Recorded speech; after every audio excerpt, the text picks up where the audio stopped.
होतात. नक्कीच दिनेश, अगदी थोडंसं तुम्हाला थांबवते कारण आपल्याबरोबर राजकीय विश्लेषक अशोक वानखेडे सर जोडले गेलेले आहेत. अशोक वानखेडे सर, आपण पाहिलं मनसे सोबतच्या युतीवर उद्धव ठाकरेंचं आजचं सकारात्मक उत्तर कसं विश्लेषण कराल? सकारात्मक उत्तर तर दोनाकडनं पण आहे.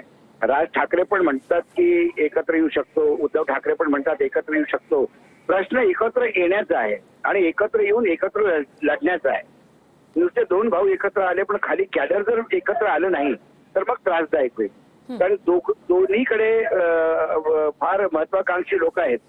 दोन्ही बाजूला येणाऱ्या आता म्युनिसिपल कॉर्पोरेशनच्या जर निवडणुका आपण डोळ्यासमोर ठेवल्या मुंबईच्या, तर तिथे राज ठाकरेचे सुद्धा लोकांना तिकीट हवं, तिकीट डिस्ट्रीब्युशन कसं करेल. त्यानंतर उद्धव ठाकरे हे इंडिया गठबंधनचे मेंबर आहेत, तर ते राज ठाकरेला तिथं अकोमोडेट करतील का?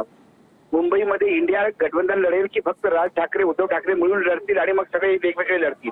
असे बरेचसे प्रश्न आहेत. त्या प्रश्नाची उत्तरं काढायला पाहिजे.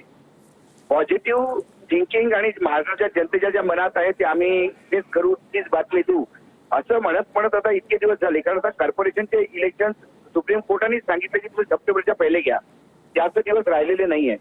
अशा वेळेला जर फक्त आम्ही एकत्र येऊ हेच जर चालत असेल तर मग त्याचा एवढा फायदा होणार नाही. मला वाटतं जे काही डिसिजन घ्यायची त्यांनी ताबडतोब घ्यायला हवी आणि मग घेतल्यावर खाली कॅडर पर्यंत तो कसा एकीकरण झालेलं, दोन्ही पार्ट्या एकत्र झाल्या, दोन्ही भाऊ एकत्र झाले, तर ते शिवसेना म्हणून लढतील की मनसे म्हणून लढतील की काय करतील की मनसे पूर्णपणे शिवसेनेत मर्ज होईल. इतक्या दिवसाची बनवलेली पार्टी आहे.